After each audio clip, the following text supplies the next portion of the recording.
Hi everyone, it's Dave here. It's 4/12/26. It's Sunday, the day after the Sabbath.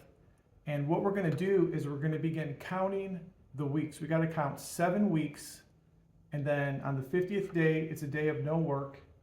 And this is counting the weeks. Now this is a calendar that I made that you can download off my website. Go to www.torahpuzzle.com. Go to the festival page. Then scroll all the way down and there'll be a link to download this. So what we got to do is we got to count 50 days.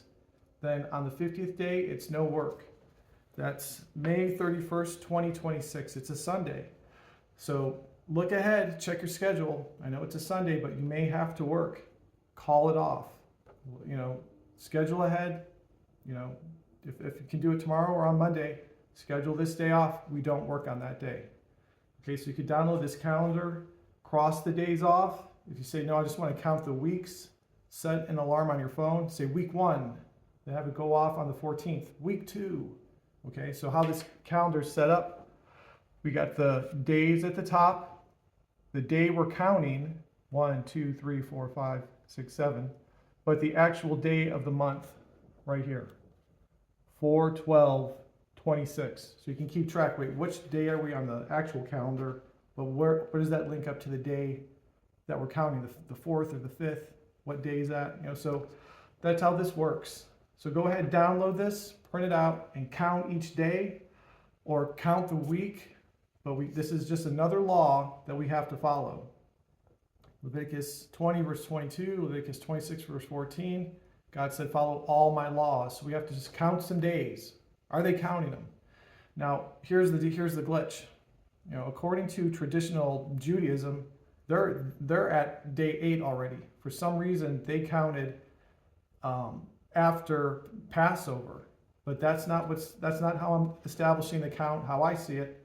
And what I'm going to do is I want to read to you from, this is actually the NIV version. I got it here on my laptop. I'm going to read the verses and how this stuff links up. Because in a way, it's somewhat elusive on when that count begins. It doesn't say to count it after Passover. That there is a verse at Leviticus 23, verse 14, where we're told we can't eat bread, okay, until this offering comes about. So we were told not to eat bread for 7 days, which is part of the law of the festival of bread, that we don't eat leavened bread. So that's going to link into understanding why I'm establishing the count today. Okay, because this is technically the day after the Sabbath. Today's Sunday. Yesterday was the Sabbath, 4/11/26, a Saturday. So now this is the day after the Sabbath. I'm establishing the count now. We just got done with the Festival of Bread. So I'm going to read these verses to you. Think about it. Hopefully it makes sense. Then comment below on what you think about it. But my count is actually starting today. I'm a week after what Judaism has established. So the appointed festivals, Leviticus 23, verse 1. The Lord said to Moses, speak to the Israelites and say to them, these are my appointed festivals, the appointed festivals of the Lord, which you are to proclaim as sacred assemblies. Verse 3. There are 6 days when you may work, but the 7th day is a day of Sabbath rest, a day of sacred assembly. You are not to do any work wherever you live. It is a Sabbath to the Lord. All right, verse 4. These are the Lord's appointed festivals, the sacred assemblies you are to proclaim at their appointed times. The Lord's Passover begins at twilight on the 14th day of the first month. On the 15th day of that month, the Lord's festival of unleavened bread begins. For 7 days you must eat bread made without yeast. We're just coming off that. On the first day, hold a sacred assembly and do no regular work. For 7 days, present a food offering to the Lord. And on the 7th day, hold a sacred assembly and do no regular work. Okay? Now, offering of the first fruits. The Lord said to Moses, speak to the Israelites and say to them, when you enter the land I am going to give you, and you reap its harvest, bring to the priest a sheaf of the first grain you harvest. He is to wave the sheaf before the Lord, so it will be accepted on your behalf. The priest is to wave it on the day after the Sabbath. Okay? On the day you wave the sheaf, you must sacrifice as a burnt offering to the Lord a lamb a year old without defect, together with its grain offering of 2/10 of an ephah of the finest flour mixed with olive oil, a food offering presented to the Lord, a pleasing aroma, and its drink offering of 1/4 of a hin of wine. You must not eat any bread or roasted or new grain until the very day you bring this offering to your God. This is to be a lasting ordinance for the generations to come, wherever you live. Wherever you live. So now the Festival of Weeks. So apparently they're supposed to go through this ritual. Okay, now here comes the Festival of Weeks, where we start counting days. From the day after the Sabbath, okay, the day you brought the sheaf of the wave offering, count off 7 full weeks. Count off 50 days up to the day after the 7th Sabbath, and then present an offering of new grain to the Lord. From wherever you live, bring 2 loaves made of 2/10 of an ephah of the finest flour, baked with yeast, as a wave offering of the first fruits to the Lord. And we could go on about that ritual. But the point is, in there's that verse, Leviticus 23, verse 14, where we're told, you must not eat any bread. Now we know we don't eat bread for 7 days. That's the festival of unleavened bread. Don't eat bread made with yeast for 7 days. After that, okay, then you can. So then it goes on, it's listing it in order. Passover, Festival of Bread. Now in comes counting the weeks. Then it says from the day after the Sabbath. So we celebrate one festival, right? Passover. Then we go in to celebrate the Festival of Bread. Then after that Sabbath, we begin counting 50 days. 50 days from right now is taking us to right here, May 31st of 26.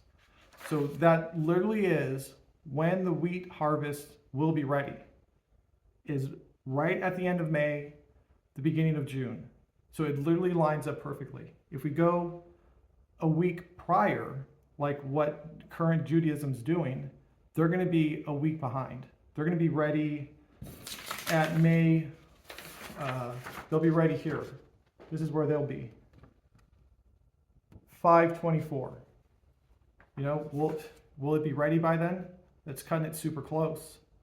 Going off this gives us a week to be, for that wheat to definitely be ready and be cut down and not be cut down prematurely. There's really, it's, you know, the way that this links up, it's not exactly precise, but it's all super close. But for me to see that, it says, wait a second, you must not eat any bread, and then this situation ends, and then the next situation begins. Then we're supposed to do it the day after the Sabbath. So we just got off the Festival of Bread. Now here we are. Yesterday was the Sabbath.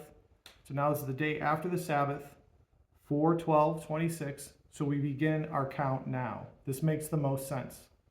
So, you know, to really get into it and to argue over if we do it today or a week from today, it makes the most sense to do it today.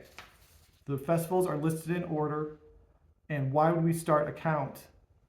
Why would we jam the third festival at the beginning, basically at the end of the first? We celebrate them in order. And this gives us time to have that new grain offering ready. And at the end of the day, did you count these days or not? That's another question. Some people aren't even counting them. They say, wait a second, we're doing it a week early or we're doing it a week late. It makes the most sense to do it when I'm saying now. We do it now. So are you doing it or are you not doing it? At the end of the day, did you do it? Like, yeah, I did it. And it made the most sense when I did it.